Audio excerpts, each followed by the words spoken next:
All right. Georgia, Notre Dame, Sugar Bowl. This is a nice game. It's a nice game.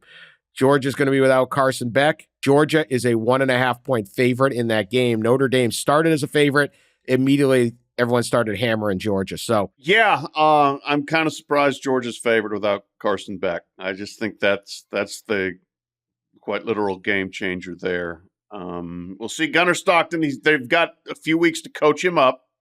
That's the advantage there to not to having a first-round bye, is if you've got a major injury and you've got to get somebody else ready to go, they can do that. But, it's a tough spot for a guy who's played one half of meaningful football and at times was pretty good, but also threw an interception that nearly cost him the SEC championship.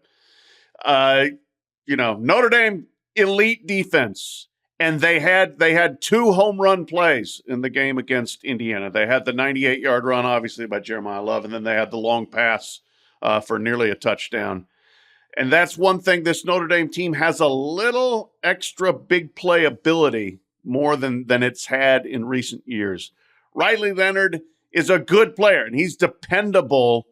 He's not going to have a game, I don't think, like Will Howard had, where he's going to throw for 330 and just carve you up. That's really not how he plays. But it's a great matchup of brand names in a big-time setting. I'm excited for that, but I'm kind of surprised right now that Georgia's favored.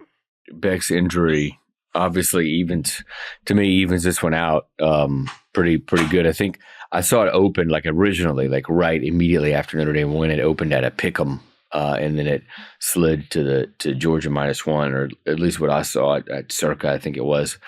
But because it does, I think the Beck injury does seem to even this one out. I agree with Pat that this Notre Dame team has a little more explosive kind of weapons than the ones in the past, but it's kind of a low bar.